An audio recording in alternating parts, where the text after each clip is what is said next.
Halo teman-teman, malam ini kita mengangkat tabir dari sebuah era yang terbungkus bayangan dan bisikan.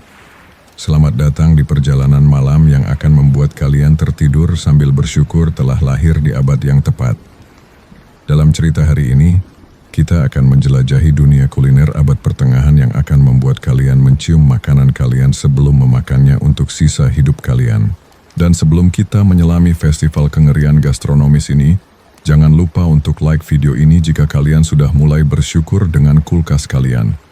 Dan berlangganan jika kalian ingin lebih banyak malam seperti ini, di mana kalian akan tertidur sambil memeluk bantal dengan rasa syukur yang mendalam.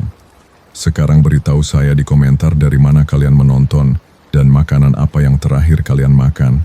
Saya jamin, setelah malam ini kalian tidak akan pernah menganggapnya biasa lagi. Bayangkan kamu terbangun di suatu pagi tahun 1347 di sebuah desa kecil di Eropa, di dunia di mana konsep tanggal kadaluarsa adalah teknologi masa depan yang mustahil dibayangkan. Kamu membuka mata dan langsung disambut aroma yang akan membuat orang modern pingsan seketika. Campuran daging busuk, kotoran hewan yang terbakar, dan sesuatu yang dulunya mungkin adalah roti, tetapi sekarang lebih menyerupai eksperimen laboratorium yang gagal. Kamu bangkit dari tempat tidur yang terbuat dari jerami yang sudah berbulan-bulan tidak diganti, jerami yang kini menjadi rumah bagi koloni tikus, serangga, dan berbagai makhluk kecil lainnya. Perut kamu keroncongan, bukan karena nafsu makan, tetapi karena rasa lapar yang kronis yang telah menjadi teman setia sepanjang hidup. Tapi kamu tahu bahwa makanan yang menunggumu di dapur akan menjadi ujian survival harian, pertarungan antara kelaparan dan keracunan makanan.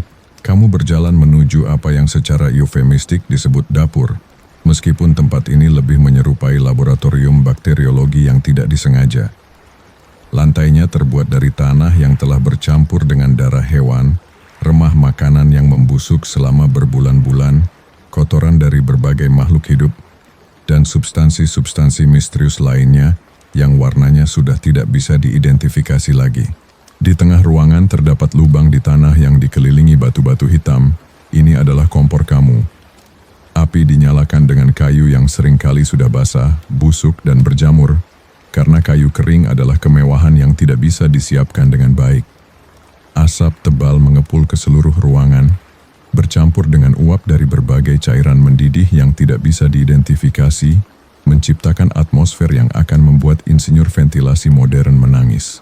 Udara begitu tebal dengan asap beracun dan uap dari makanan yang membusuk sehingga mata kamu selalu berair dan tenggorokan selalu gatal.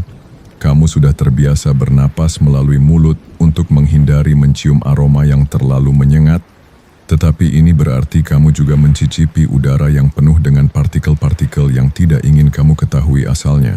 Peralatan masak kamu terdiri dari satu panci besi besar yang belum pernah benar-benar dicuci sejak kamu mewarisinya dari ibu kamu, yang mewarisinya dari ibunya, dan seterusnya. Panci ini hanya dilap dengan kain yang sama yang digunakan untuk membersihkan lantai, mengelap hidung, dan sesekali sebagai pakaian dalam darurat. Lapisan lemak dan sisa makanan telah menumpuk selama bertahun-tahun, menciptakan kerak hitam berkilau yang telah menjadi bagian integral dari panci. Kerak ini bukan dianggap sebagai kotoran, melainkan sebagai bumbu warisan yang menambah rasa pada setiap masakan. Setiap keluarga bangga dengan keunikan rasa kerak panci mereka, dan resep tidak pernah sama persis karena setiap panci memiliki ekosistem bakterinya sendiri yang telah berkembang selama generasi. Sendok kayu yang kamu gunakan dulunya berwarna coklat muda, tetapi sekarang sudah berubah menjadi hitam pekat dengan tekstur yang licin dan berminyak. Celah-celah di kayu telah menjadi rumah bagi koloni bakteri dan jamur yang hidup dalam simbiosis yang harmonis. Kadang-kadang kamu melihat sesuatu yang bergerak di celah-celah tersebut, tetapi kamu sudah belajar untuk tidak memperhatikannya terlalu lama. Air untuk memasak diambil dari sumur yang terletak strategis dekat dengan tempat pembuangan kotoran keluarga. Konsep upstream dan downstream belum ditemukan. Jadi sumur dan kakus berada dalam radius yang sangat dekat. Air yang kamu ambil selalu keruh, berbau, dan kadang-kadang memiliki lapisan berminyak di permukaannya yang berkilau dengan warna-warna aneh seperti pelangi kematian. Air ini tidak pernah direbus sebelum digunakan untuk memasak, karena konsep sterilisasi masih beberapa abad lagi ditemukan. Sebaliknya, air yang keruh dan berbau dianggap lebih bernutrisi karena mengandung esensi bumi dan kekuatan alam. Semakin aneh warna dan aromanya, semakin dipercaya memiliki khasiat magis. Kamu mulai menyiapkan makanan pertama hari ini dengan mengambil sepotong roti yang dibuat 3 hari lalu. Roti ini sekarang memiliki tekstur yang menyerupai batu karang dan warna yang sudah berubah dari coklat menjadi hijau keabu-abuan dengan bintik-bintik putih yang bergerak-gerak. Bintik-bintik putih ini bukan jamur biasa, tetapi telur serangga yang sedang menetas, memberikan roti kamu protein tambahan yang bergerak. Untuk melembutkan roti batu ini, kamu merendamnya dalam mangkuk berisi cairan yang secara optimis disebut kaldu. Meskipun cairan ini lebih menyerupai air got yang telah difermentasi selama berminggu-minggu. Kaldu ini adalah sisa dari masakan-masakan sebelumnya yang tidak pernah benar-benar habis. Hanya ditambah dengan air kotor dan sisa makanan baru setiap hari. Warna kaldu ini telah berevolusi dari bening menjadi coklat keruh. Kemudian menjadi hitam pekat dengan lapisan lemak berwarna oranye yang mengambang di permukaannya. Lapisan lemak ini kadang-kadang bergerak sendiri karena aktivitas mikroorganisme yang hidup di dalamnya. Beberapa gelembung gas sesekali muncul ke permukaan, mengeluarkan aroma yang akan membuat ahli kimia forensik mundur selangkah. Sementara roti melunak dalam kaldu pembusukan, kamu mulai menyiapkan protein untuk hari ini. Protein utama kamu adalah tikus yang kemarin berhasil kamu tangkap di gudang penyimpanan gandum. Tikus ini sudah mati sejak kemarin sore, dan tubuhnya sudah mulai mengalami proses pembusukan alami yang memberikan tekstur dan rasa yang unik. Kamu tidak repot-repot membersihkan tikus ini. Konsep mengeluarkan organ dalam atau mencuci daging belum ditemukan. Sebaliknya, tikus dipanggang utuh dengan semua organ dalam, kotoran di usus, dan bahkan parasit yang hidup di tubuhnya. Rasa pahit dari kantung empedu yang pecah dan aroma dari kotoran yang terbakar dianggap sebagai complexity flavor yang menunjukkan keahlian memasak. Dan jika kalian berpikir makan tikus itu menjijikkan, tunggu sampai kalian mendengar bagaimana mereka menyiapkan sayuran. Like video ini jika kalian sudah mulai menghargai supermarket modern, dan subscribe jika kalian ingin tidur malam ini sambil memeluk kulkas dengan rasa cinta yang mendalam. Sayuran untuk hari ini adalah kol yang sudah kamu simpan di ruang bawah tanah selama 2 minggu. Ruang bawah tanah ini juga menjadi rumah bagi keluarga tikus. Jadi kol ini telah dimarinasi dengan urin tikus dan kotoran berbagai hewan kecil selama penyimpanan. Daun-daun luar kol sudah berubah menjadi lendir hitam yang mudah rontok, tetapi bagian dalam masih relatif solid meskipun sudah berubah warna menjadi kuning kecoklatan. Kamu tidak mencuci kol ini sebelum memasak karena air bersih terlalu berharga untuk digunakan hanya untuk mencuci makanan. Sebaliknya, kamu langsung memotong kol dengan pisau yang sama yang kemarin digunakan untuk memotong daging yang sudah busuk, dan sebelumnya untuk membersihkan kotoran kuda dari sepatu. Cross-contamination adalah konsep yang belum ditemukan, jadi setiap alat digunakan untuk semua keperluan tanpa pembersihan di antaranya. Saat memotong kol, kamu menemukan beberapa cacing kecil yang hidup di antara daun-daun. Cacing-cacing ini tidak dibuang, melainkan dianggap sebagai protein tambahan yang bermanfaat. Beberapa bahkan masih hidup dan bergerak-gerak di atas talenan, tetapi kamu sudah terlatih untuk tidak memperhatikan detail-detail kecil seperti ini. Untuk bumbu, kamu menggunakan garam yang disimpan dalam wadah kayu, yang juga digunakan untuk menyimpan berbagai bahan lainnya sepanjang tahun. Garam ini sudah terkontaminasi dengan debu, kotoran tikus dan residu dari bahan-bahan sebelumnya yang disimpan dalam wadah yang sama. Warnanya sudah berubah dari putih menjadi abu-abu kotor dengan bintik-bintik hitam yang merupakan kotoran dan bangkai serangga kecil. Kamu juga menambahkan rempah-rempah yang terdiri dari daun-daun kering yang kamu kumpulkan dari semak-semak di sekitar tempat pembuangan kotoran. Daun-daun ini telah menyerap berbagai zat dari tanah yang dipupuk dengan kotoran manusia dan hewan, memberikan rasa yang sangat khas dan efek samping yang tidak terduga. Beberapa daun bahkan memiliki sifat halusinogenik ringan dari jamur yang tumbuh di permukaannya. Proses memasak dimulai dengan memasukkan semua bahan ke dalam panci hitam berkerak yang legendaris. Tikus utuh, kol bercacing, roti bertelur serangga, dan bumbu terkontaminasi semuanya direbus bersama dalam kaldu hitam yang telah berumur berminggu-minggu. Api dari kayu busuk menghasilkan asap beracun yang mencemari makanan dari atas, sementara kerak panci menambahkan rasa dari bawah. Air dalam panci mulai mendidih dengan gelembung-gelembung besar yang kadang-kadang berwarna aneh karena kandungan gas dari proses pembusukan.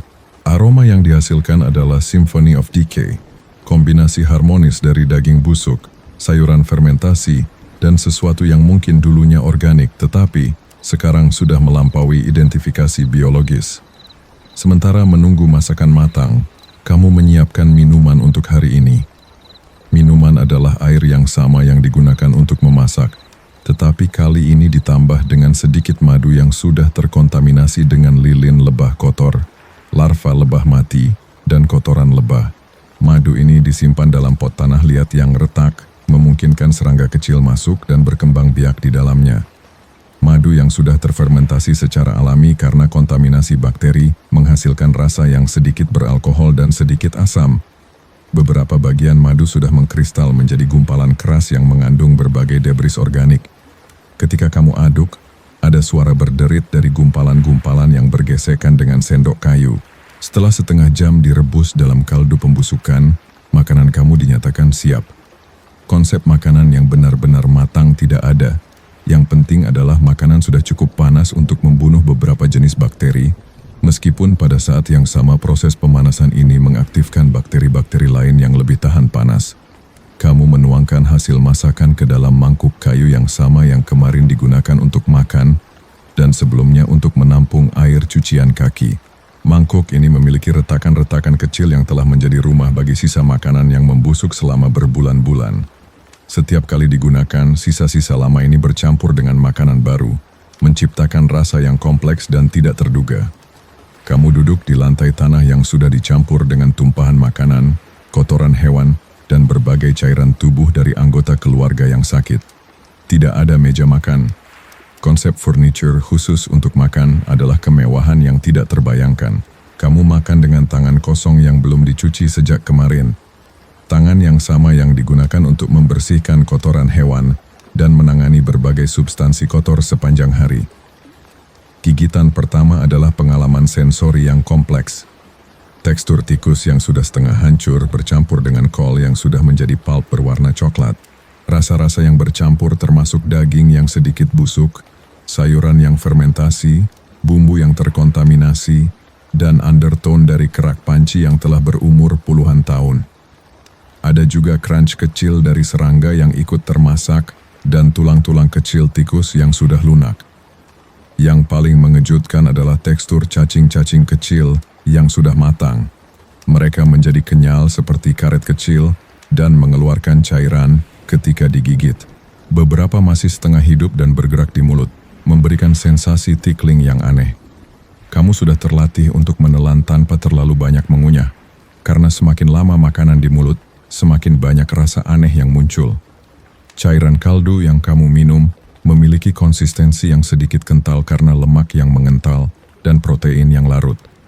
Rasanya adalah kombinasi asin, asam, dan sesuatu yang mungkin umami, tetapi dari sumber yang sangat questionable. Ada aftertaste metalik yang bertahan lama, kemungkinan dari kontaminasi logam berat atau darah yang sudah teroksidasi. Dan jika kalian mulai merasa mual membayangkan sarapan ini, ingatlah bahwa kamu baru saja makan makanan yang dianggap lumayan berkualitas untuk standar abad pertengahan. Subscribe channel ini jika kalian ingin diingatkan setiap malam betapa beruntungnya bisa sarapan dengan sereal yang tidak bergerak sendiri. Setelah selesai makan, kamu merasa kenyang tetapi juga sedikit mual. Sensasi yang sudah menjadi normal setelah setiap kali makan. Perut kamu bergolak karena sistem pencernaan berusaha memproses kombinasi nutrisi dan racun yang baru saja masuk. Kamu merasakan gerakan aneh di perut yang mungkin dari cacing-cacing yang masih hidup atau dari kontraksi usus yang mencoba menolak makanan yang tidak seharusnya dikonsumsi. Mangkuk kotor tidak dicuci setelah makan. Air terlalu berharga dan konsep kebersihan setelah makan belum ditemukan. Sebaliknya, mangkuk dijilat bersih oleh anjing keluarga yang juga berfungsi sebagai sistem pembersihan piring. Anjing ini hidup dalam kondisi yang sama kotornya dan sering sakit, tetapi air liurnya dianggap memiliki sifat pembersih alami. Sisa makanan yang tidak habis tidak dibuang melainkan disimpan untuk dimakan nanti. Tidak ada konsep refrigeration, jadi makanan dibiarkan dalam kondisi terbuka di ruangan yang sama dengan tempat tinggal keluarga. Lalat, tikus, dan serangga lainnya dengan bebas mengontaminasi sisa makanan, tetapi ini dianggap sebagai proses fermentasi alami yang menambah rasa. Dalam beberapa jam, sisa makanan sudah mulai berubah warna dan mengeluarkan aroma yang lebih kuat. Jamur mulai tumbuh di permukaan, dan belatung kecil mulai muncul dari telur-telur yang diletakkan lalat. Tetapi semua ini akan tetap dimakan dalam makan berikutnya, hanya dengan menambahkan bumbu ekstra untuk menutupi rasa busuknya. Sekarang kamu harus mempersiapkan diri untuk aktivitas harian sambil perut masih bergolak dari sarapan. Kamu tahu bahwa dalam beberapa jam kamu akan merasakan gejala-gejala yang sudah familiar. Mual, diare ringan, dan kram perut. Ini adalah efek normal dari makan dan bukan dianggap sebagai tanda bahwa ada yang salah dengan makanan. Tubuh kamu sudah beradaptasi untuk hidup dalam kondisi keracunan makanan kronis tingkat rendah. Sistem kekebalan sudah kewalahan dan menyerah mencoba melawan semua patogen yang masuk setiap hari. Sebaliknya, tubuh fokus pada survival dasar, menyerap nutrisi apapun yang bisa diserap dan berharap racunnya tidak terlalu mematikan. Menjelang siang hari, kamu harus mulai menyiapkan makanan berikutnya karena proses memasak memakan waktu berjam-jam dan tidak bisa ditunda. Kali ini kamu akan mencoba mendapatkan protein yang lebih mewah.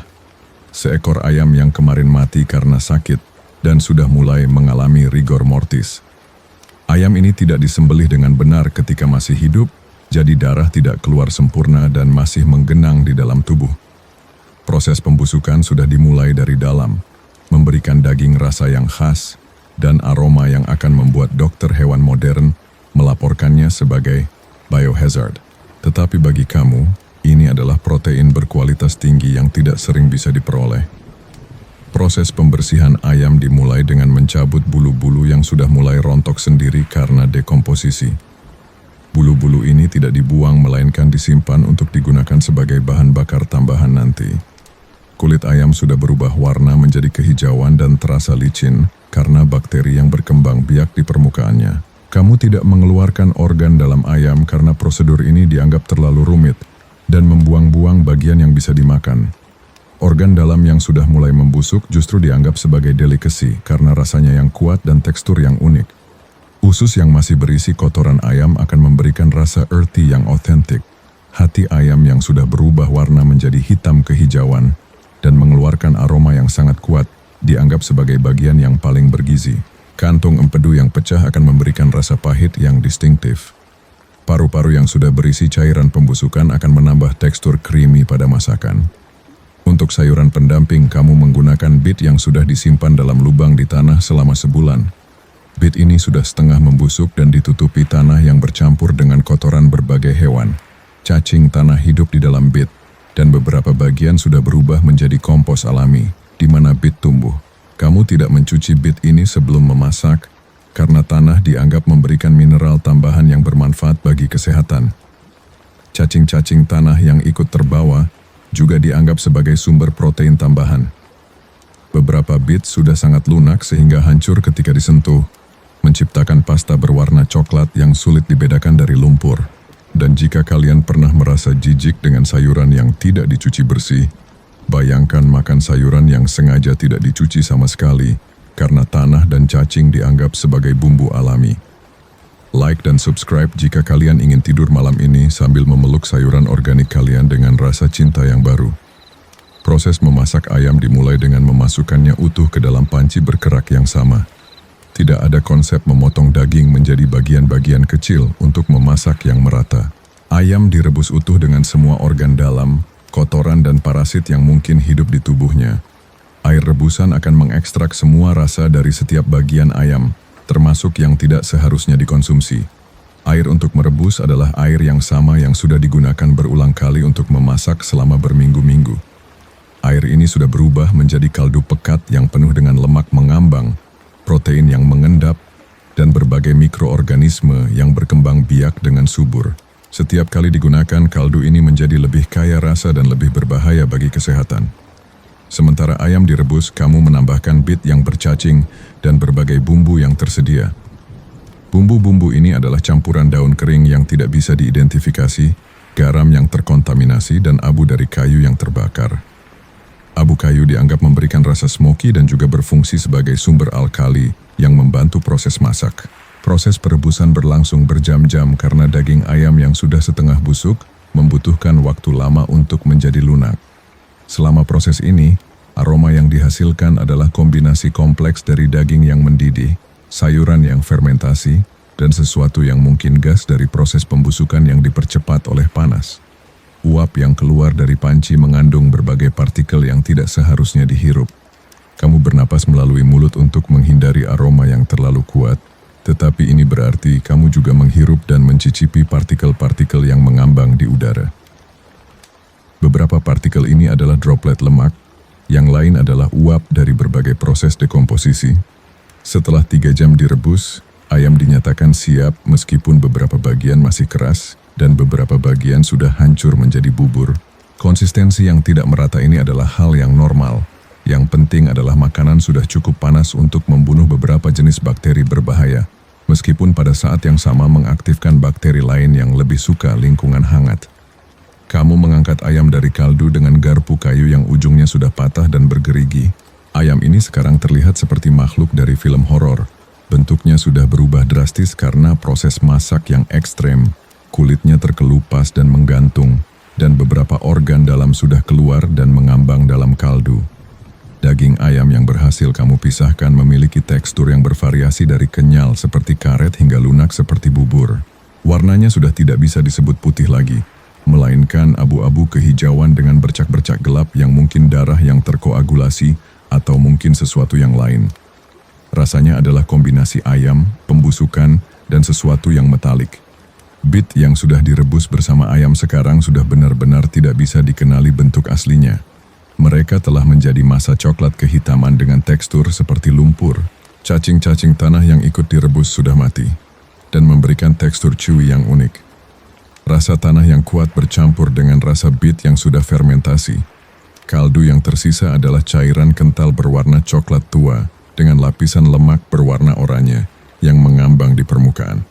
Lemak ini sudah teroksidasi dan memberikan rasa tengik yang kuat. Di dasar panci terdapat endapan berupa serpihan-serpihan yang tidak bisa diidentifikasi. Mungkin kulit ayam, mungkin organ dalam yang hancur, atau mungkin sesuatu yang lain. Kamu menuangkan semua ini ke dalam mangkuk yang sama yang tadi pagi digunakan untuk sarapan. Mangkuk telah dibersihkan oleh anjing, tetapi masih ada sisa-sisa yang menempel di retakan kayu. Sisa-sisa ini akan bercampur dengan makanan baru, menciptakan layer of flavor yang kompleks dan tidak terduga. Makan siang dimulai dengan mencoba mengidentifikasi bagian mana yang aman untuk dimakan. Semua bagian sebenarnya equally unsafe, tetapi kamu sudah terlatih untuk menghindari bagian yang terlalu berwarna aneh atau bergerak sendiri. Kamu mulai dengan daging yang tampak paling solid meskipun solid dalam konteks ini adalah relatif. Gigitan pertama daging ayam menghasilkan explosion of flavors yang sebagian besar tidak menyenangkan. Ada rasa ayam yang samar, tetapi tertutup oleh rasa metalik yang kuat, rasa asam dari proses fermentasi, dan rasa pahit dari kantung empedu yang pecah. Teksturnya seperti mengunyah sponge yang sudah direndam dalam cairan pembersih. Dan jika kalian berpikir ayam olahan pabrik itu buruk, coba bayangkan makan ayam yang sudah mati karena sakit dan direbus bersama semua kotoran yang ada di dalamnya. Subscribe channel ini jika kalian ingin diingatkan setiap malam untuk bersyukur dengan nugget ayam yang kalian anggap remeh. Beet yang sudah menjadi lumpur coklat memberikan pengalaman tekstural yang unik, seperti makan tanah yang sudah dicampur dengan cacing yang mati. Rasanya earthy dalam artian yang sangat literal, dengan undertone dari berbagai zat organik yang sudah terdekomposisi. Beberapa bagian masih memiliki tekstur crunchy dari cacing yang sudah mengering. Kaldu diminum langsung dari mangkuk dengan cara menyeruput. Konsistensinya kental seperti sirup dan meninggalkan lapisan berminyak di bibir dan lidah. Rasanya adalah konsentrat dari semua rasa yang ada dalam masakan, ditambah rasa from the ages dari semua masakan sebelumnya yang pernah dimasak dalam panci yang sama. Setiap tegukan kaldu membawa serpihan-serpihan kecil yang tidak bisa diidentifikasi. Beberapa mungkin kulit ayam, Yang lain mungkin sayuran yang hancur, tetapi ada juga yang tekstur dan rasanya tidak familiar sama sekali. Kamu sudah belajar untuk tidak terlalu memikirkan apa yang sedang kamu makan. Survival adalah prioritas utama. Proses makan memakan waktu lama karena setiap gigitan harus dikunyah ekstra hati-hati untuk menghindari tulang-tulang kecil atau benda asing lainnya yang mungkin tercampur dalam makanan. Gigi yang sudah tanggal sebagian membuatnya lebih sulit untuk mengunyah dengan efektif. Jadi sebagian besar makanan ditelan setengah utuh. Perut mulai terasa penuh dan sedikit mual setelah setengah porsi. Ini adalah reaksi normal tubuh terhadap makanan yang tidak seharusnya dikonsumsi. Sistem pencernaan memberikan signal warning, tetapi kamu harus mengabaikannya karena tidak ada alternatif lain. Kelaparan adalah ancaman yang lebih immediate daripada keracunan makanan. Setelah makan siang, kamu mengalami gejala-gejala yang sudah sangat familiar. Kram perut, mual ringan, dan sensasi burning di tenggorokan. Ini adalah reaksi normal tubuh terhadap kombinasi makanan busuk, air terkontaminasi, dan berbagai toksin yang baru saja dikonsumsi. Tubuh berusaha memproses dan mengeluarkan sebanyak mungkin racun, tetapi sebagian akan tetap terserap. Kamu duduk di lantai sambil menunggu gelombang mual berlalu. Perut bergolak dan kamu bisa merasakan gerakan-gerakan aneh di dalam usus yang mungkin dari parasit yang baru saja dikonsumsi, atau dari kontraksi pencernaan yang abnormal. Ada rasa metalik yang persisten di mulut yang tidak hilang, meskipun sudah minum air kotor tambahan. Sisa makanan siang hari disimpan dalam pot tanah liat yang retak untuk dimakan nanti. Pot ini sudah digunakan bertahun-tahun dan memiliki lapisan kerak di bagian dalam yang terdiri dari sisa-sisa makanan yang sudah mengering dan membusuk. Tidak ada tutup untuk pot, jadi lalat dan serangga lainnya bebas hinggap dan bertelur di dalam sisa makanan. Dalam beberapa jam, sisa makanan sudah mulai berubah warna menjadi lebih gelap dan mengeluarkan aroma yang lebih intens. Fermentasi alami dimulai karena bakteri yang sudah ada dalam makanan berkembang biak dengan cepat dalam suhu ruangan. Proses ini dianggap sebagai aging, yang akan membuat makanan lebih flavorful untuk dikonsumsi nanti. Belatung kecil mulai muncul dari telur-telur yang diletakkan lalat selama proses makan. Belatung ini akan tumbuh dan berkembang dalam sisa makanan, menciptakan ekosistem mini yang kompleks. Ketika makanan dimakan nanti, belatung-belatung ini akan memberikan protein tambahan dan tekstur yang unik. Sekarang kamu harus mulai mencari bahan untuk makan malam. Ini melibatkan ekspedisi ke area penyimpanan yang terletak di ruang bawah tanah yang lembab dan gelap. Ruang ini juga menjadi rumah bagi koloni tikus yang besar, jadi setiap kali kamu turun, kamu harus bersaing dengan mereka untuk mendapatkan akses ke makanan yang tersimpan. Tangga menuju ruang bawah tanah terbuat dari kayu yang sudah lapuk dan berbau jamur. Setiap anak tangga berderit dan kadang-kadang patah ketika diinjak. Tidak ada penerangan selain cahaya redup yang masuk dari celah-celah di atas, jadi kamu harus meraba-raba dalam kegelapan sambil berharap tidak menginjak sesuatu yang tidak seharusnya diinjak. Aroma di ruang bawah tanah adalah kombinasi dari kelembapan, jamur, kotoran tikus, dan berbagai bahan makanan yang sudah lama disimpan dalam kondisi tidak optimal. Udara terasa tebal dan susah untuk bernapas. Dinding-dinding batu berkeringat dengan air yang mengandung berbagai mineral dan kontaminan dari tanah di atasnya. Di sudut ruangan, terdapat tumpukan kentang yang sudah disimpan selama berbulan-bulan. Kentang-kentang ini sudah bertunas dengan tunas yang panjang dan berwarna putih pucat karena kurangnya cahaya. Beberapa kentang sudah lunak dan berair karena pembusukan internal, sementara yang lain sudah mengeras seperti batu karena dehidrasi. Dan jika kalian pernah menemukan kentang yang bertunas di dapur dan merasa jijik, bayangkan harus memilih kentang terbaik dari tumpukan yang sebagian besar sudah berubah menjadi kompos hidup. Like video ini jika kalian sudah mulai menghargai sayuran segar di supermarket. Kamu memilih beberapa kentang yang masih relatif solid, meskipun mereka sudah berwarna hijau karena exposure to light dan mengandung solanine yang beracun. Warna hijau ini dianggap sebagai tanda kematangan dan flavor yang lebih kompleks. Tunas-tunas panjang tidak dipotong karena dianggap sebagai bagian yang paling bergizi. Selain kentang, kamu juga mengambil beberapa bawang yang sudah disimpan dalam keranjang anyaman yang rusak. Bawang-bawang ini sudah mulai bertunas dan beberapa sudah lunak karena pembusukan internal. Lapisan luar bawang sudah berubah menjadi lendir coklat yang mudah terkelupas, mengungkapkan lapisan dalam yang sudah berubah warna menjadi kuning kehijauan. Untuk protein malam ini kamu beruntung menemukan tikus yang masih segar. Baru mati beberapa jam yang lalu setelah memakan racun tikus yang kamu sebarkan minggu lalu. Tikus ini masih dalam kondisi rigor mortis, yang berarti dagingnya masih relatif firm dan belum mulai proses dekomposisi advance. Ini adalah protein quality tertinggi yang bisa kamu dapatkan. Bulu tikus ini sudah mulai rontok karena efek racun dan ada foam kering di sekitar mulutnya. Mata sudah keruh dan lidah menjulur keluar berwarna biru kehitaman.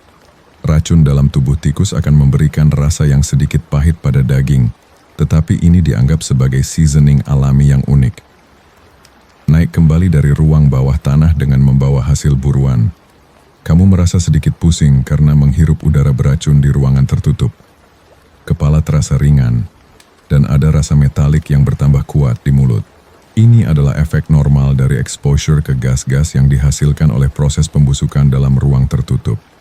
Kamu meletakkan semua bahan di lantai dapur yang sudah familiar kotor, dan mulai proses persiapan makan malam. Tikus dibiarkan utuh tanpa pembersihan, bahkan racun dalam tubuhnya akan memberikan efek tambahan yang menarik. Kentang hijau beracun dipotong kasar dengan kulit dan tunas masih menempel. Bawang yang sudah berlendir dikupas hanya lapisan paling luar yang sudah benar-benar hancur. Lapisan yang masih relatif solid meskipun sudah berubah warna tetap digunakan. Lendir dari bawang yang membusuk memberikan tekstur yang licin dan rasa yang fermented. Beberapa bagian sudah berubah menjadi alkohol alami karena fermentasi. Proses memasak malam hari dimulai dengan menyalakan api menggunakan kayu yang sudah lembab dan berjamur. Api susah menyala dan menghasilkan asap tebal yang memenuhi ruangan.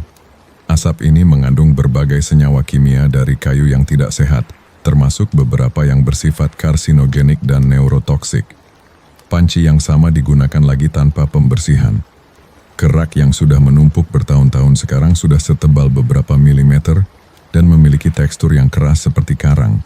Setiap kali digunakan, sebagian kerak ini larut ke dalam makanan, menambahkan rasa concentrated dari semua masakan sebelumnya. Air yang digunakan untuk merebus diambil dari sumber yang sama, sumur yang terkontaminasi dengan runoff dari berbagai aktivitas rumah tangga. Air hari ini tampak lebih keruh dari biasanya dan memiliki lapisan berminyak yang lebih tebal di permukaannya. Ada juga floating particles yang tidak bisa diidentifikasi. Tikus dimasukkan utuh ke dalam air yang sudah mulai panas. Tidak ada proses pembersihan atau preparation sama sekali. Racun dalam tubuh tikus akan terekstrak ke dalam kaldu, memberikan rasa dan efek yang unik. Foam biru dari mulut tikus larut dalam air, memberikan warna yang menarik pada kaldu.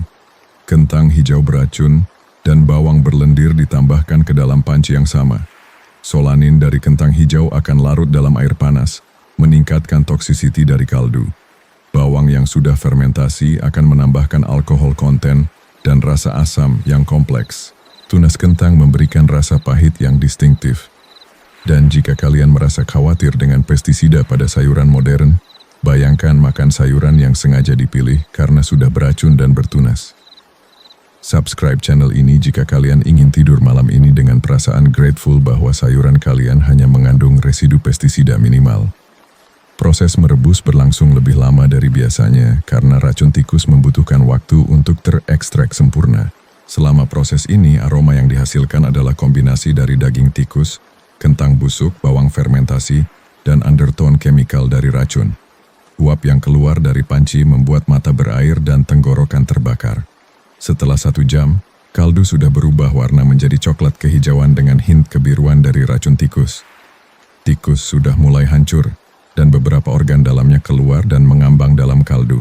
Kentang sudah menjadi massa hijau yang tidak berbentuk, sementara bawang sudah completely dissolve, menjadi lendir yang mengental. Kamu mengaduk mixture ini dengan sendok kayu yang sama, menciptakan swirl pattern dari berbagai warna dan tekstur. Konsistensinya sekarang lebih mirip dengan thick soup daripada kaldu jernih. Ada floating bits yang tidak bisa diidentifikasi, mungkin organ tikus, mungkin kulit kentang, atau mungkin sesuatu yang lain. Tes doneness dilakukan dengan mencicipi sedikit kaldu menggunakan sendok yang sudah terkontaminasi dengan berbagai substansi. Rasa pertama adalah metalik dan chemical dari racun, diikuti oleh rasa earthy dari kentang busuk, dan finished dengan alkohol burn dari bawang fermentasi. Ada juga underlying taste dari kerak panci yang memberikan depth. Ketika dinyatakan siap, kamu mengangkat pot dari api dan membiarkannya cool down sedikit. Steam yang keluar membawa partikel-partikel yang visible to naked eye, droplet minyak, uap chemical, dan condensed moisture yang mengandung berbagai kontaminan. Menghirup steam ini memberikan sensation terbakar di hidung dan tenggorokan. Makan malam disajikan dalam kondisi yang sama dengan makanan-makanan sebelumnya. Tidak ada plate terpisah, tidak ada utensil khusus, hanya mangkuk kayu yang retak dan tangan kosong yang belum dicuci. Mangkuk sudah dibersihkan oleh anjing yang sakit, tetapi masih ada residu dari makanan-makanan sebelumnya yang menempel di celah-celah kayu. Kamu menuangkan mixture panas ke dalam mangkuk, watching as various unidentifiable chunks plop down with wet sounds. Warna overall adalah coklat kehijauan dengan swirl pattern dari different shades of decay. Konsistensi bervariasi dari liquid di bagian atas hingga thick paste di bagian bawah. Floating di permukaan adalah layer tipis dari fat dan oil yang sudah teroksidasi, memberikan rainbow sheen yang almost pretty jika kamu tidak tahu asalnya. Di bawah layer ini, ada various chunks yang occasionally surface, piece of tikus fur, fragment of potato skin, atau something else yang completely unrecognizable. Gigitan pertama adalah sensory overload yang intense. Multiple flavors hit simultaneously. Chemical bitterness dari racun tikus, earthy toxicity dari kentang hijau, alcoholic burn dari bawang fermentasi, dan underlying funk dari kerak panci yang ancient. Tekstur bervariasi dari slimy hingga gritty, hingga chunks yang require serious chewing. Beberapa pieces terlalu keras untuk dikunyah dengan gigi yang sudah tanggal sebagian, jadi harus ditelan whole. Yang lain dissolve in mouth menjadi paste yang coating tongue dengan flavor yang persistent.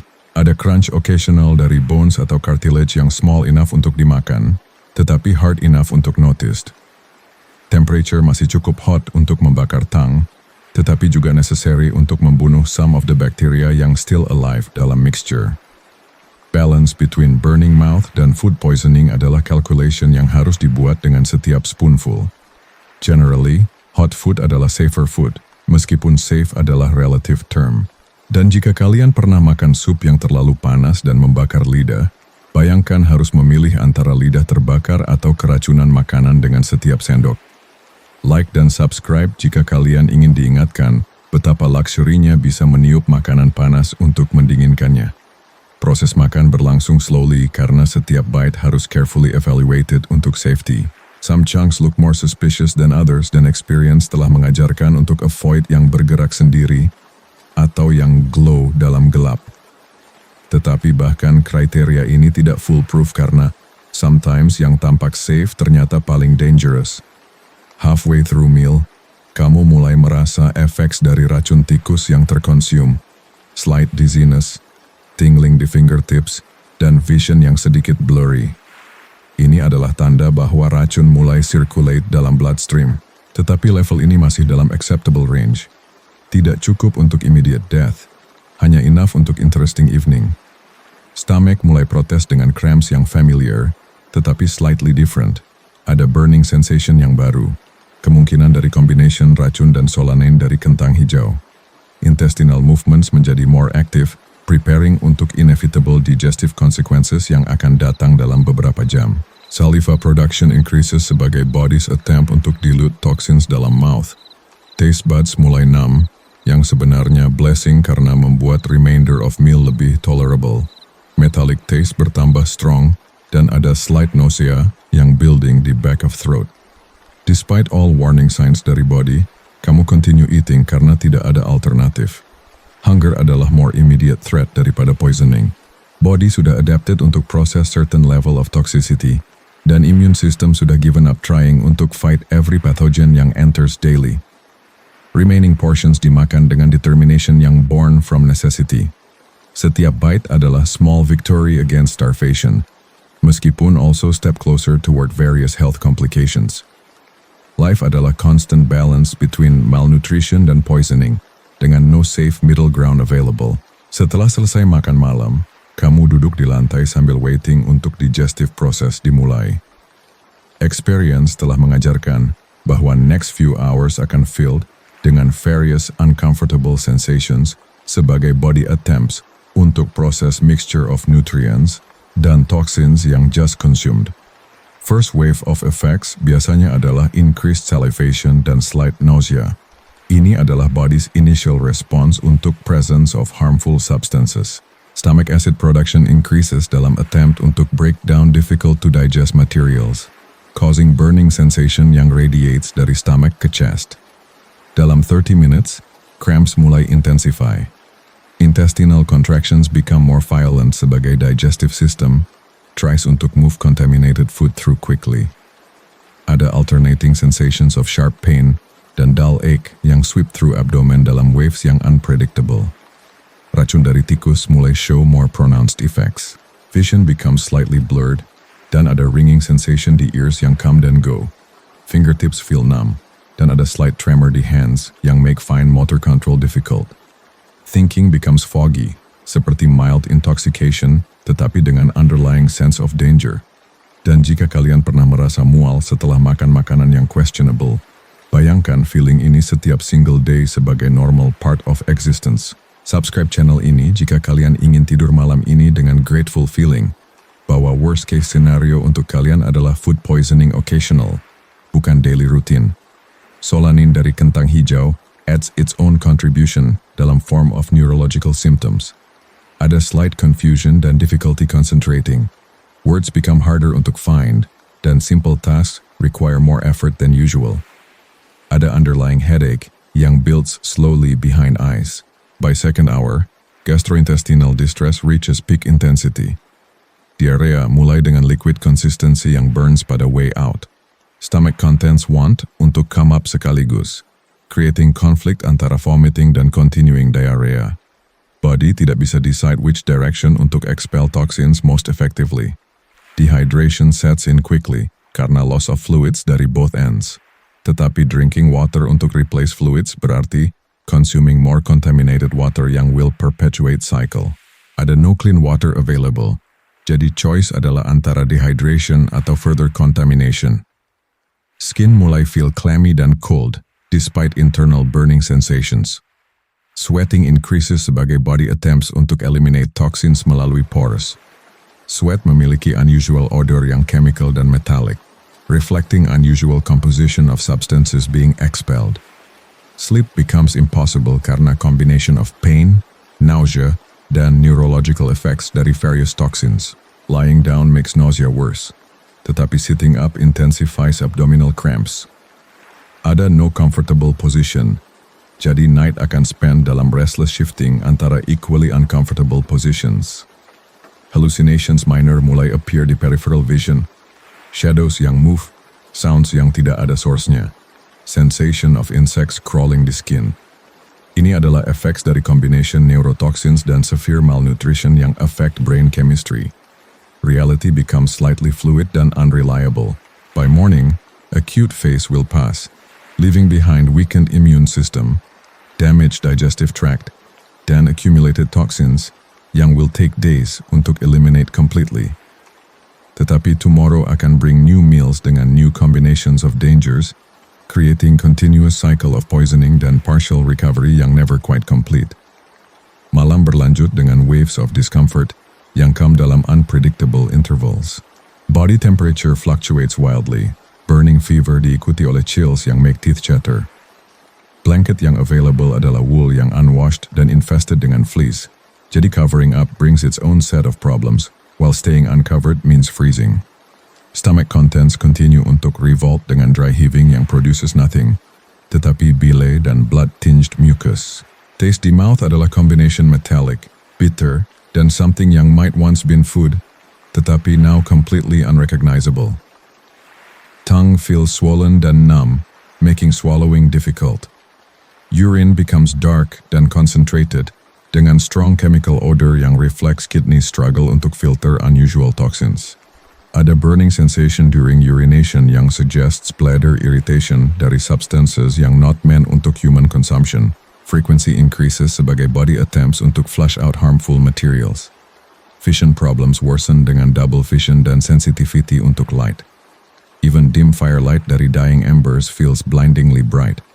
Closing eyes brings relief dari visual overstimulation, tetapi also intensifies other sensations, ringing the ears, nausea, dan awareness of every ache dalam body. Joint pain develops sebagai inflammatory response untuk toxin spreads throughout body. Knees, elbows, dan fingers feel stiff dan swollen. Movement becomes painful, tetapi staying still allows cramps untuk intensify. Ada no position atau activity yang provides real relief dari multiple sources of discomfort. Mental effects become more pronounced dengan confusion dan difficulty forming coherent thoughts. Simple decisions like whether untuk lie down atau sit up become overwhelming. Memory becomes unreliable. Hard untuk remember if symptoms started hours ago atau days ago. Time sense becomes distorted. Dan jika kalian pernah mengalami food poisoning yang bad dan berpikir itu adalah worst experience ever, ingatlah bahwa ini adalah nightly routine untuk orang abad pertengahan.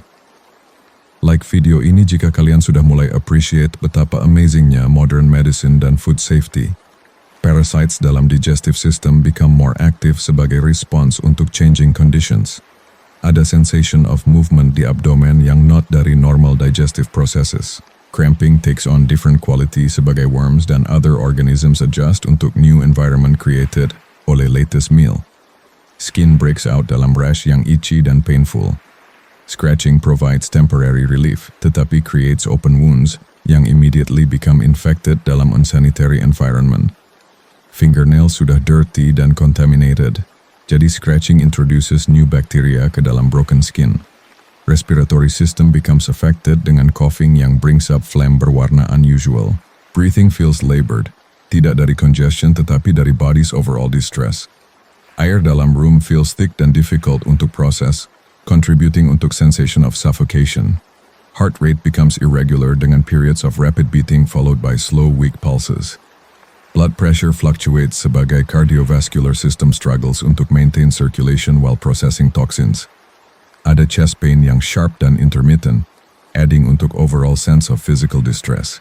By deep night, exhaustion sets in despite inability untuk actual sleep. Body wants untuk rest tetapi pain levels make rest impossible. Mind becomes detached dari physical sensations sebagai defense mechanism, creating dreamlike state where awareness drifts in dan out of focus. Dawn approaches dengan gradual lessening of acute symptoms. Body sudah metabolized enough toxins untuk reduce immediate danger level, tetapi damage sudah done untuk multiple organ systems. Recovery akan be partial dan temporary, karena next meal akan bring new challenges dalam ongoing cycle of survival. Pagi datang dengan weak sunlight yang filters through cracks di walls, revealing extent of night's ordeal. Floor di sekitar sleeping area sudah stained dengan various bodily fluids yang expelled during dark hours. Smell di room adalah combination of sickness, unwashed bodies, dan lingering aroma dari yesterday's meals yang still contaminating air. Body feels hollow dan weak, seperti recovering dari serious illness. Muscles ache dari hours of cramping dan dehydration. Standing up requires careful effort karena dizziness threatens untuk topple balance. First few steps adalah tentative dan unsteady, testing whether legs dapat support weight after night of toxicity. Mouth tastes like combination of metal, decay, dan something chemical yang cannot be identified. Tongue feels thick, then coated dengan residu yang brushing dengan finger cannot remove. Saliva production sudah decreased, leaving mouth dry despite constant nausea yang still lingers dalam stomach. Appetite adalah completely absent, tetapi hunger sudah building. Because body needs nutrition untuk repair damage dari last night's ordeal. Ini adalah cruel irony. Need untuk food yang caused poisoning di first place. Tetapi same food adalah only source of energy untuk recovery. Cycle akan continue because ada no alternative. Vision slowly clears sebagai neurotoxins metabolize. Tetapi headache remains sebagai persistent reminder of chemical assault di brain. Light sensitivity masih problematic, making even cloudy morning feel too bright. Eyes feel gritty and irritated, possibly dari toxins excreted through tear ducts. First priority adalah assessing what food tersisa dari yesterday yang might still be edible. Standards untuk edible sudah adjusted drastically downward over years of necessity. Anything yang tidak moving independently atau glowing dengan unusual light considered potentially consumable, meskipun not necessarily safe. Dan jika kalian bangun pagi dengan hangover yang bad dan merasa like death, bayangkan feeling ini every single morning sebagai normal start untuk day. Subscribe channel ini jika kalian ingin reminded every night betapa blessednya wake up feeling relatively human. Sisa sup dari last night sudah continued untuk ferment dalam cool air, developing new layers of complexity dalam terms of both flavor dan toxicity. Surface sudah develop skin yang iridescent, dan various chunks sudah settled ke bottom dalam thick paste. Aroma sudah intensified overnight, creating zone of disturbed air around container. Testing edibility requires careful sensory evaluation. Visual inspection reveals no obvious signs of advanced decay beyond what sudah expected. Smell test provides information about degree of fermentation dan possible presence of dangerous bacterial growth. Taste test dengan tiny amount determines whether fermentation sudah progressed too far toward lethal territory. First sip indicates that fermentation sudah added alcoholic component yang actually makes mixture slightly more palatable. Alcohol content sufficient untuk provide mild numbing effect di mouth dan throat, reducing awareness of less pleasant flavors. However, alcohol also increases absorption rate of other toxins present dalam mixture. Eating requires mental preparation dan strong will untuk overcome body's natural revulsion. Each spoonful adalah conscious decision untuk accept risk dalam exchange untuk caloric intake. Chewing slowly helps untuk identify any pieces yang might be particularly dangerous before swallowing commits untuk full ingestion. Stomach accepts first few bites dengan reluctant tolerance. Digestive system sudah adapted somewhat untuk expect certain level of contamination. However, acid levels still high dari previous night's distress, creating burning sensation dengan each swallow. Nausea threatens untuk return dengan each additional bite. Halfway through portion, decision must made whether untuk continue eating atau preserve remaining food untuk later. Continuing eating risks triggering new episode of poisoning while stomach still recovering. Stopping eating means facing hunger later, dengan possibly no other food available. Decision dibuat untuk eat conservative portion dan save rest untuk later dalam day. Body needs time untuk proses what sudah consumed dan build up strength untuk handling additional challenges. Remaining food covered dengan cloth yang dubiously clean untuk protect dari flies, meskipun protection minimal at best. Rest of morning spent dalam recovery mode, sitting quietly dan allowing digestive system untuk do its work tanpa additional stress. Movement kept minimal untuk conserve energy dan avoid aggravating still sensitive stomach. Hydration carefully managed dengan small sips of contaminated water yang least offensive available.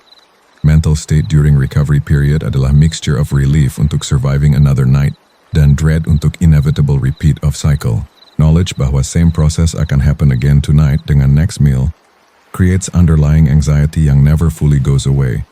Life becomes series of small survivals connected oleh brief recovery periods. Physical repairs begin slowly sebagai body allocates limited resources untuk healing damaged tissues. Immune system tries untuk clear remaining toxins while simultaneously preparing untuk next assault. Liver dan kidneys work overtime untuk process accumulated waste products dari ongoing poisoning. Skin problems persist dengan new rashes developing sebagai toxins eliminated through pores. Existing scratches dan cuts heal slowly because nutritional deficiencies limit body's repair capabilities. Every minor injury becomes potential site for serious infection dalam environment rich dengan harmful bacteria. By midday, some energy returns dan thoughts turn toward acquiring food untuk next meal. Process begins again dengan foraging untuk whatever materials might be available. Standards remain low karena choice limited, tetapi hope always exists untuk finding something slightly less dangerous than usual. Dan jika kalian pernah had stomach virus yang lasted few days dan felt grateful when it finally ended, imagine never having ending karena new virus starts before old one finishes. Like dan subscribe jika kalian want untuk remember every night how amazing it feels untuk be genuinely healthy. Search untuk afternoon meal takes you back ke storage areas yang familiar, yet always changing sebagai different items, reach various stages of decay. Today's options include vegetables yang sudah stored too long, grain yang possibly contaminated dengan mold, dan potential protein sources yang varied dalam their states of decomposition. Vegetables available today include turnips yang stored dalam damp conditions dan sudah developed fuzzy exterior coating yang might be beneficial mold atau might be dangerous fungus. No way untuk determine which without testing. Dan testing means eating enough untuk evaluate effects, yang means accepting whatever consequences follow. Grain supplies running low, dan what remains shows signs of moisture damage dengan dark spots yang indicate mold growth.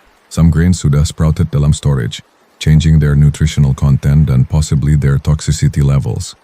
Others sudah begun untuk ferment, creating alcoholic byproducts yang might be beneficial atau harmful. Protein hunting yields discovery of bird yang apparently died recently dari unknown causes. Bird shows no obvious signs of disease, tetapi cause of death unclear. Could be predation, could be illness, could be poisoning dari something bird ate. Risk assessment must be made based on limited information dan desperate need untuk nutrition. Preparation decisions involve weighing known risks against unknown ones.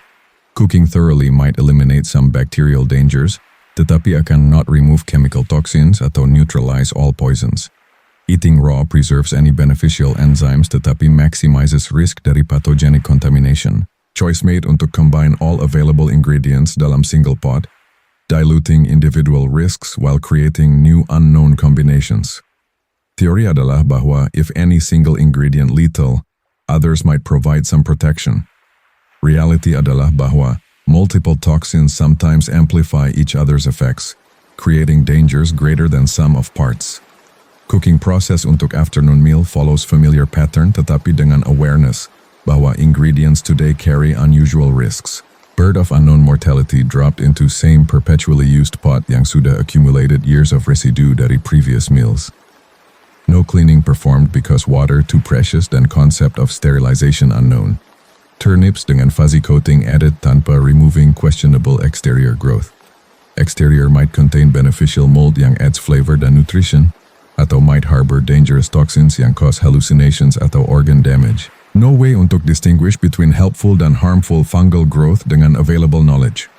Sprouted dan moldy grain contributes complex mixture of original nutrients, fermentation byproducts, dan unknown compounds created oleh decay processes. Some molds produce vitamins yang body desperately needs, while others create poisons yang damage liver atau nervous system. Eating becomes gambling dengan stakes of life dan death. Water added dari same contaminated source yang used daily, bringing familiar load of bacteria, parasites, dan chemical contaminants. Today's water appears slightly different color than usual, dengan greenish tint yang might indicate algae growth atau copper contamination. Taste test reveals metallic flavor yang stronger than normal. Fire started dengan damp wood yang produces more smoke than heat, filling room dengan toxic fumes yang sting eyes dan burn throat. Smoke contains chemicals dari incomplete combustion yang carcinogenic dalam long term, tetapi long term concerns luxury, when short term survival questionable.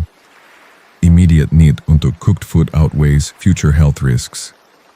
Cooking time extended karena uncertain doneness of bird, dan need untuk break down tough turnip fibers yang possibly toxic when undercooked.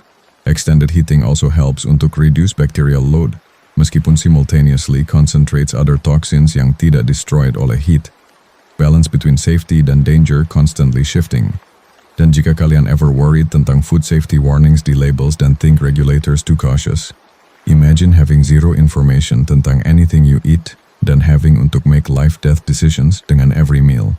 Subscribe jika kalian want untuk appreciate food safety regulations yang seem annoying tetapi keep you alive. Steam rising dari pot carries complex mixture of aromas yang both appetizing dan disturbing. Familiar scent of cooking meat mixed dengan unfamiliar notes yang possibly dangerous. Chemical undertones suggest presence of substances yang not normally food, tetapi hunger makes almost anything seem potentially edible. Stirring reveals breakdown of different ingredients pada different rates. Bird beginning untuk fall apart, releasing fragments of bone dan cartilage ke dalam broth. Turnips dissolving unevenly, creating mixture of firm chunks dan stringy fibers yang impossible untuk separate. grain expanding dan becoming mushy, releasing starch yang thickens overall consistency. Color evolution dari clear water toward brown, then darker brown dengan hints of other colors yang concerning. Green tinge dari turnip mold, reddish streaks dari bird blood, dan grayish particles dari grain breakdown create muddy appearance yang not appetizing tetapi not necessarily dangerous either. Taste testing throughout cooking process shows gradual development of complex flavor profile. Initial blandness gives way untuk layered taste yang include gamey meat, earthy vegetables, fermented grain, dan chemical undertones yang hopefully not toxic. Saltiness comes dari accumulated minerals dalam water, rather than added salt.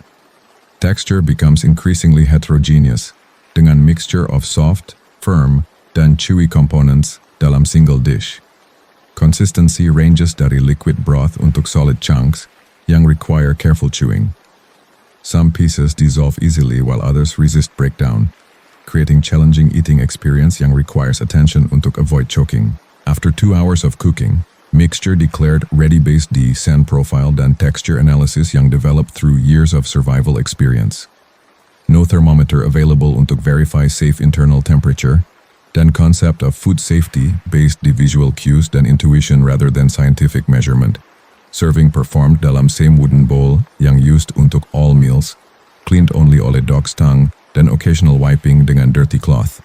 Bowl retains flavors dari previous meals dalam cracks dan scratches yang impossible untuk remove tanpa modern cleaning supplies yang tidak exist.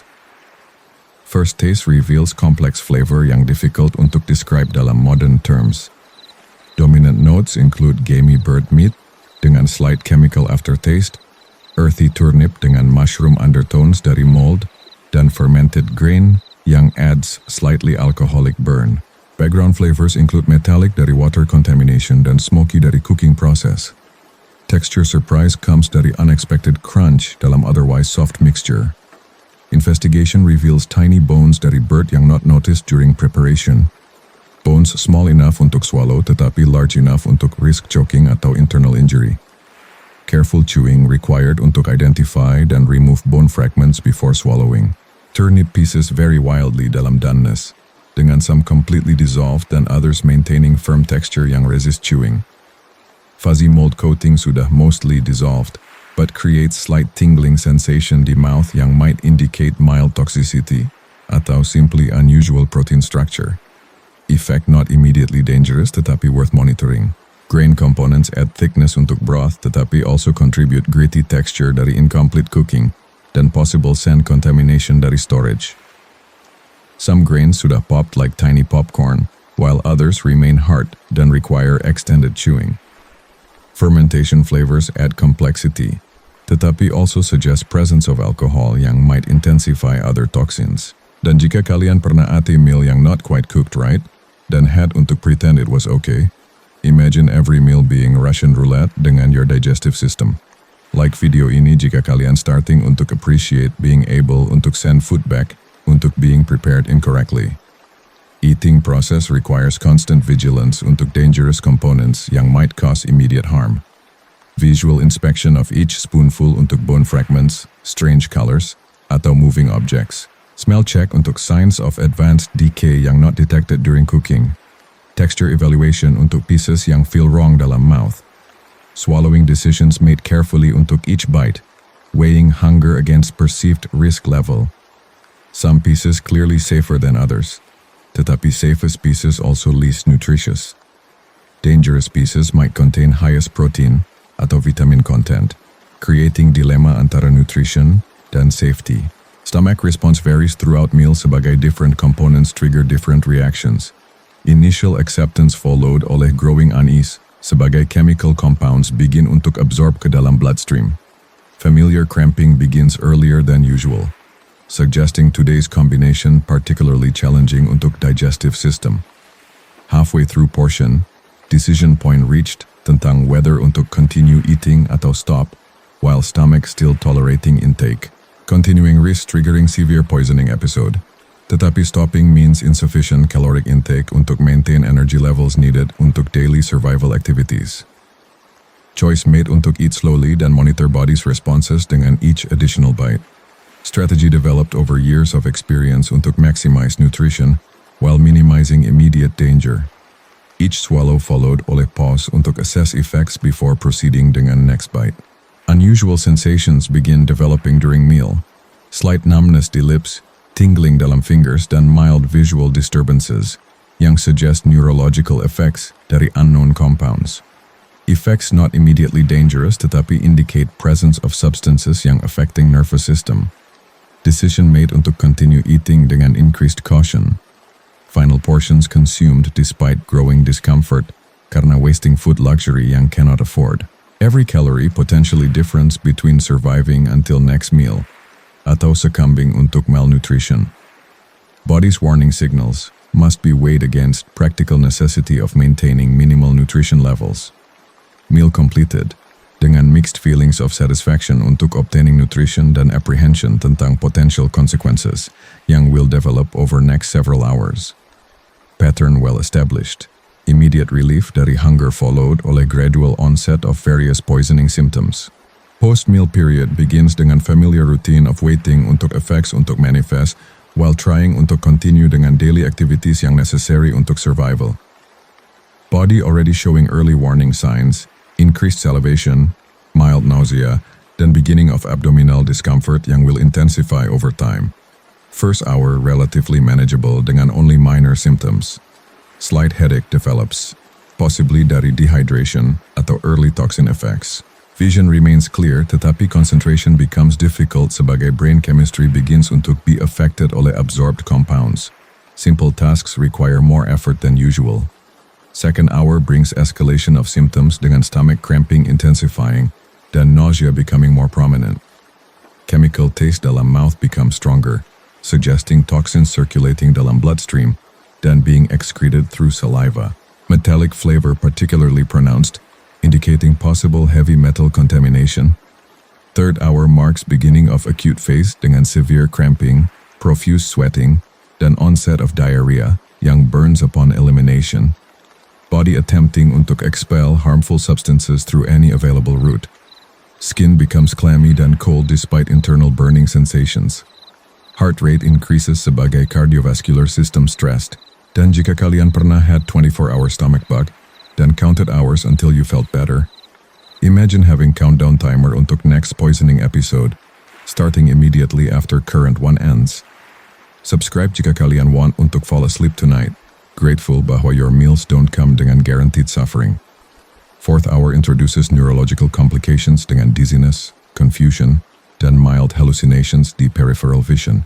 Turnip mold apparently containing psychoactive compounds yang now affecting brain function. Reality becomes slightly fluid dengan shadows moving when they shouldn't dan sounds yang have no apparent source. Coordination becomes impaired dengan difficulty performing fine motor tasks. Hands shake slightly, making gripping objects challenging. Walking requires conscious effort untuk maintain balance sebagai inner ear, possibly affected oleh toxins. Simple activities like drinking water become potentially dangerous karena risk of choking. Vision problems develop dengan double vision dan sensitivity untuk even dim light. Closing eyes provides relief tetapi also increases awareness of other disturbing sensations. Ringing dalam ears becomes constant, varying dalam pitch dan intensity dalam ways yang make concentration impossible. Body temperature regulation fails dengan alternating fever dan chills. Sweating increases sebagai system attempts untuk eliminate toxins through skin, tetapi sweat memiliki unusual chemical odor yang reflects abnormal metabolism. Clothing becomes soaked, adding untuk overall discomfort. Breathing becomes labored, tidak dari congestion, tetapi dari general systemic distress. Air feels thick dan difficult untuk proses. Each breath requires conscious effort, dan hyperventilation becomes risk sebagai panic response untuk poisoning symptoms. Oxygen exchange possibly impaired oleh toxin effects di lungs. Sleep impossible despite extreme exhaustion. Body wants untuk rest, tetapi pain levels dan neurological disturbance prevent any real rest. Night akan spend dalam state of semi-consciousness, drifting antara awareness dan confused dreams yang blend dengan hallucinations. Recovery timeline uncertain, karena today's meal contained unknown variables yang make predicting effects difficult. Previous experience suggests worse symptoms akan peak dalam next few hours, dan gradually subside oleh morning. Tetapi, New combinations of toxins create unpredictable outcomes. Deep night brings peak intensity of poisoning symptoms, dengan body system struggling untuk cope dengan multiple toxic assaults simultaneously. Digestive system continues violent attempts untuk expel contaminated material, while nervous system exhibits increasing dysfunction dari absorbed neurotoxins. Hallucinations become more vivid dan persistent dengan complex visual disturbances yang blend dengan reality dalam disturbing ways. Walls appear untuk move dan breathe, shadows take on human forms, dan sounds echo dari directions yang make no sense.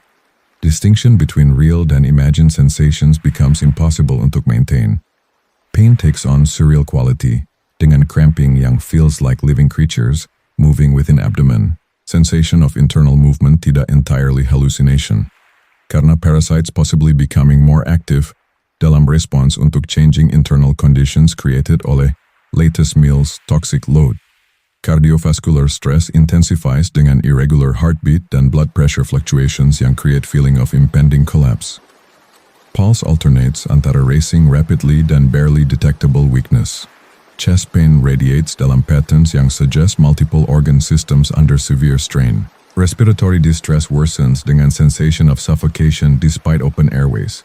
Feeling of drowning dalam toxic atmosphere, dalam own body. Each breath brings oxygen, tetapi also seems untuk circulate poisons more efficiently throughout system. Breathing becomes conscious struggle rather than automatic function. Temperature dysregulation reaches extreme dengan core body temperature swinging wildly antara dangerous highs dan lows. Sweating alternates dengan violent shivering dalam cycles yang exhaust remaining energy reserves. Thermal regulation completely disrupted oleh neurological toxin effects. Dan jika kalian pernah had food poisoning so bad you thought you might die, remember that was probably one meal, one time. Imagine this being normal Tuesday night dalam endless cycle of survival. Like dan subscribe jika kalian want untuk appreciate your body's ability untuk trust food. Mental function deteriorates dengan memory lapses dan confusion tentang basic facts like time of day atau current location. Simple decisions become overwhelming cognitive challenges. Language processing affected dengan difficulty finding words atau understanding meaning of familiar concepts. Emotional regulation fails dengan intense anxiety, alternating dengan strange euphoria, yang probably drug-like effects dari unknown compounds. Panic attacks triggered oleh awareness of body's distress, creating feedback loops yang amplify all symptoms. Fear of death becomes rational response untuk objective physical crisis. Sensory processing becomes unreliable dengan tactile hallucinations of insects crawling the skin, sounds yang exist only dalam damaged auditory system, dan visual distortions yang make navigation dangerous. Reality testing impossible when all senses providing false information. Time perception completely distorted dengan minutes feeling like hours dan hours passing dalam apparent seconds. Clock time becomes meaningless measure sebagai consciousness drifts dalam dan out of lucidity. Night feels eternal dengan no sense of progress toward morning relief. Physical weakness reaches point where movement becomes dangerous karena risk of falling atau injury. Muscle coordination so poor bahwa walking untuk bathroom becomes expedition yang requires careful planning dan wall support. Independence completely lost untuk duration of acute poisoning phase. Hope for survival based entirely the previous experience of surviving similar episodes. No medical intervention available, no antidotes, no treatment except waiting untuk body untuk process toxins atau succumb untuk their effects. Faith dalam body's resilience only thing standing antara consciousness dan surrender untuk poisoning. Somewhere dalam deepest part of night, acute symptoms begin subtle shift toward less intensity, suggesting body slowly gaining upper hand dalam battle against latest toxic assault. Change barely perceptible at first, slight reduction dalam cramping frequency, minor improvement dalam visual clarity, marginal decrease dalam nausea intensity. Neurological effects persist tetapi dengan less dramatic manifestations. Hallucinations become less vivid and more obviously false, allowing untuk better distinction antara real dan imagined perceptions. Thinking remains impaired tetapi with occasional moments of relative clarity untuk assess situation. Cardiovascular stress gradually lessens dengan heart rate stabilizing somewhat within elevated but sustainable range. Blood pressure fluctuations become less extreme, reducing sensation of impending collapse. Breathing easier meskipun still requiring conscious effort untuk maintain adequate oxygen intake. Temperature regulation shows signs of recovery dengan less violent swings antara hot dan cold. Sweating decreases untuk more normal levels, meskipun perspiration still memiliki chemical odor yang reflects ongoing toxin elimination. Shivering episodes become less frequent dan less severe. Pain levels remain high tetapi take on more familiar characteristics sebagai body systems begin untuk adapt untuk current toxic load. Cramping becomes more predictable dengan recognizable patterns rather than chaotic internal warfare. Suffering remains intense tetapi within range of previous survival experience. Digestive system shows first signs of returning untuk some semblance of normal function.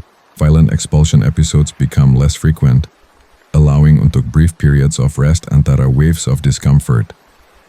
Stomach accepts small sips of water tanpa immediate rejection, suggesting slight improvement dalam tolerance. Dan jika kalian ever stayed up all night dengan stomach flu waiting untuk end, imagine knowing this is just Tuesday, dan Wednesday akan bring new challenge dengan different toxin combination. Subscribe jika kalian want untuk remember nightly how fortunate you are untuk trust your food. Mental function begins marginal improvement dengan ability untuk fokus briefly di single thoughts tanpa complete confusion. Memory still unreliable, tetapi occasional access untuk accurate recollections of recent events. Language processing partially restored dengan some words returning untuk vocabulary. Time perception remains distorted, tetapi dengan growing awareness of actual duration of symptoms. Ability untuk estimate passage of time slowly returning, providing hope bahwa morning might actually arrive eventually. Clock time still meaningless tetapi internal sense of progression developing. Physical weakness persists, tetapi dengan slightly improved coordination yang makes basic movements marginally safer. Risk of falling still high, tetapi possibility of reaching bathroom independently becomes realistic goal rather than impossible dream. Small victories dalam mobility restore minimal confidence. Emotional regulation shows tentative signs of stability, dengan less extreme swings antara panic dan euphoria. Anxiety remains high, tetapi within manageable range yang allows untuk rational thought tentang immediate needs. Fear of death decreases sebagai survival instinct suggests crisis passing peak. Sleep still impossible, tetapi rest becomes conceivable untuk first time dalam hours. Body exhaustion so complete bahwa even minimal comfort feels like luxury. Position changes provide temporary relief, suggesting gradual return untuk normal pain sensitivity rather than overwhelming toxic distress. Recovery timeline becomes more predictable based on familiar pattern dari previous poisoning episodes. Worse symptoms akan continue untuk several more hours, gradually diminishing toward morning when new cycle of food procurement dan preparation akan begin. Survival probable tetapi not guaranteed until fully recovered. Dawn arrives dengan weak light filtering through cracks, marking official end of night's ordeal, meskipun symptoms still present dalam diminished form. Body battered, tetapi functional enough untuk begin assessing damage dan planning untuk next phase of survival cycle yang will inevitably require food procurement dan consumption. Visual disturbances largely resolved dengan only occasional peripheral hallucinations yang easily dismissed sebagai fatigue effects. Double vision cleared, dan light sensitivity reduced untuk tolerable levels. Eyes feel dry dan irritated, tetapi functional untuk basic navigation dan task performance. Neurological symptoms retreating dengan clearer thinking dan improved memory function. Language processing mostly restored, meskipun finding exact words still requires extra effort. Concentration span remains short tetapi adequate untuk simple decision-making tentang immediate needs. Cardiovascular system stabilized within acceptable parameters dengan heart rate elevated tetapi steady. Blood pressure variations minimal, reducing dizziness dan weakness yang plagued night hours. Circulation improved enough untuk restore normal sensation dalam extremities. Digestive system tentatively accepting small amounts of water tanpa immediate rejection. Stomach still tender dan reactive, tetapi basic hydration becomes possible untuk first time dalam many hours. Intestinal activity reduced untuk normal levels, suggesting acute phase definitely passed. Physical coordination partially restored dengan improved balance dan fine motor control. Walking possible dengan caution, tetapi strength still severely limited dari night's expenditure of energy reserves. Simple tasks manageable tetapi complex activities beyond current capabilities. Dan jika kalian ever recovered dari serious illness dan felt grateful untuk simple things like being able untuk stand up tanpa falling, remember orang-orang ini felt that gratitude every single morning after every single meal. Like jika kalian ready untuk appreciate your healthy mornings. Assessment of remaining food supplies reveals limited options untuk next meal, requiring careful evaluation of available materials tentang both nutritional value dan relative safety. Yesterday's poisoning episode provides data tentang specific ingredients untuk avoid, tetapi options remain constrained oleh availability. Mental preparation begins untuk next eating cycle dengan knowledge bahwa some level of toxicity inevitable regardless of choices made. Goal shifts dari avoiding poisoning untuk minimizing severity while obtaining maximum nutrition. Risk management becomes primary skill dalam daily survival. Planning process involves weighing hunger against recovery needs. Body requires time untuk proses remaining toxins dan rebuild energy reserves, tetapi caloric intake necessary untuk maintaining basic function. Timing of next meal critical untuk optimizing survival chances. Morning routine adjusted untuk accommodate physical limitations remaining dari night's ordeal. Movement slow dan deliberate untuk conserve energy dan avoid triggering residual nausea. Hydration prioritized untuk support continued toxin elimination through kidneys dan skin. Hope for improvement dalam food situation remains minimal, karena structural problems yang create contamination tidak changing. Same water source, same storage conditions, same cooking methods akan produce similar results. Adaptation rather than elimination of problems only realistic survival strategy. Reflection di night's experience provides data untuk future decision-making tentang ingredient combinations untuk avoid atau preparation methods untuk modify. Each poisoning episode educational experience dalam ongoing curriculum of survival chemistry. Meskipun tuition paid dalam suffering. Gratitude emerges untuk surviving another night, meskipun physical condition remains poor. Consciousness preserved, basic functions restored, dan opportunity untuk continue survival efforts maintained. Small victories celebrated dalam absence of larger hopes untuk improvement. Recovery phase begins dengan careful attention untuk body signals tentang readiness untuk normal activities. Energy reserves extremely low dari night's toxic processing, requiring conservative approach untuk any physical demands. Movement limited untuk essential activities only until strength begins untuk return. Hydration continues dengan small, frequent sips of least contaminated water available. Body desperately needs fluid replacement, tetapi stomach still sensitive untuk large volumes. Balance between rehydration needs dan digestive tolerance requires careful monitoring untuk avoid triggering new nausea episode. Nutritional needs mounting sebagai body requires resources untuk repair damage caused oleh latest poisoning cycle. However, appetite completely absent, then thought of food triggers immediate revulsion. Conflict between biological needs dan psychological aversion creates challenging decision matrix untuk survival. Assessment of mental state reveals cognitive function mostly restored, tetapi with lingering effects dari neurotoxin exposure. Memory gaps remain untuk portions of night when symptoms most severe. Concentration improved, tetapi still requires effort untuk maintain focus di simple tasks. Physical inventory of body condition shows multiple systems still recovering. Digestive tract tender dan reactive. Nervous system hypersensitive untuk stimuli. Cardiovascular system stressed tetapi stable.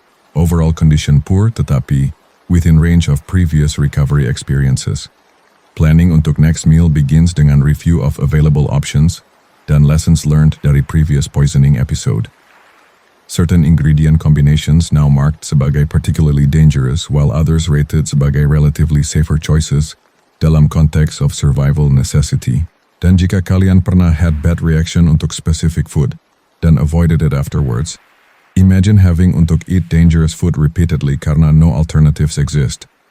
Subscribe jika kalian want untuk remember nightly how amazing it is untuk have food choices. Midday brings slow return of basic energy levels meskipun full recovery still hours away. Strength sufficient untuk simple tasks like gathering materials untuk next meal, tetapi heavy work beyond current capabilities. Conservation of energy remains priority untuk ensuring adequate reserves untuk evening's cooking process. Hunger pangs begin returning sebagai immediate toxicity effects fade dan body signals need untuk caloric replacement. Konflik antara hunger dan food aversion creates uncomfortable psychological state. Survival instincts gradually overriding learned revulsion toward eating dangerous food. Preparation activities begin dengan procurement of ingredients untuk afternoon meal.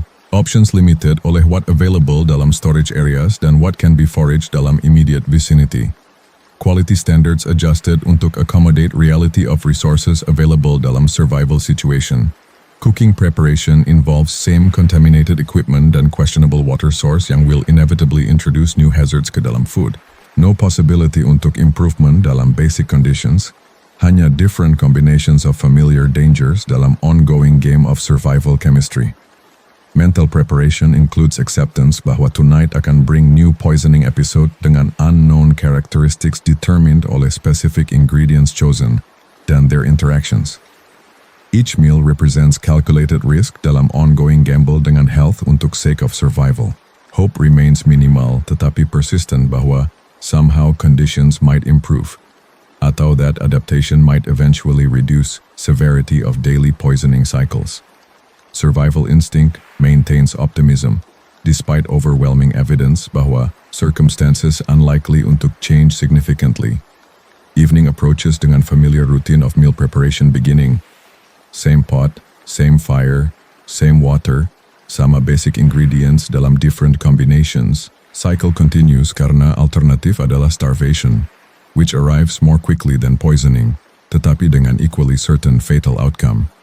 Night falls dengan completion of another meal preparation, marking end of one survival cycle, dan beginning of next. Tomorrow akan bring identical challenges dengan perhaps slightly different variables, tetapi basic pattern of toxic consumption followed oleh recovery akan repeat indefinitely until death ends cycle. Final meal of day prepared dengan accumulated wisdom dari years of survival experience, tetapi wisdom limited oleh unchangeable constraints of environment dan available resources. Best possible choices still result dalam harmful outcomes karena no truly safe options exist dalam medieval food system. Eating proceeds dengan familiar mixture of hunger satisfaction dan dread untuk inevitable consequences. Each bite calculated risk dalam ongoing balance antara nutrition dan toxicity. Survival depends the accepting necessary evils dalam absence of better alternatives. Post-meal period begins dengan body's predictable responses untuk latest toxic load. Symptoms vary dalam intensity dan character depending the specific combination of hazards consumed, tetapi presence of symptoms guaranteed regardless of precautions taken. Night suffering serves sebagai reminder of stark realities dalam survival situations where modern concepts of food safety completely irrelevant. Daily existence becomes exercise dalam damage limitation rather than health optimization. Survival replaces thriving sebagai definition of success. Recovery dari night's ordeal akan occupy morning hours, followed oleh renewed search untuk food dan preparation untuk next cycle. Pattern repeats dengan mechanical inevitability karena biological needs cannot be denied dan environmental conditions cannot be changed. Dan jika kalian feeling grateful sekarang untuk your modern food system, dengan its safety regulations, quality controls, dan contamination prevention measures, that gratitude appropriate response untuk understanding how dramatically life improved dari medieval survival conditions. Reflection di day's experiences reveals both human resilience dalam face of impossible conditions dan incredible fortune of modern existence yang takes safe food untuk granted. Every meal yang doesn't poison you adalah luxury bahwa majority of human history couldn't afford. Tonight sebagai you prepare untuk sleep dalam comfortable bed, dengan full stomach dari safe food, dengan access untuk clean water dan medical care jika needed, remember bahwa your ordinary evening represents living standard yang medieval royalty couldn't achieve dengan all their wealth dan power. Your mundane Tuesday dinner contains more nutrition, safety, dan variety than feast dalam greatest medieval castle. Your tap water cleaner than best wine dalam medieval cellar. Your medicine cabinet contains treatments bahwa would seem like magic untuk people who lived dengan daily poisoning sebagai normal condition. Sleep well tonight. knowing bahwa your biggest food worry might be deciding between options yang all safe, nutritious, dan pleasant untuk eat. Dream of medieval people who survived impossible conditions dengan courage dan resilience yang we can barely imagine, dan who would marvel at simple miracle of your safe, abundant food supply. Tomorrow when you open refrigerator dan complain tentang having nothing good untuk eat, remember story dari people who would have traded anything untuk one meal that didn't require choosing antara starvation dan poisoning. Let their memory inspire gratitude untuk ordinary miracles that surround your daily life.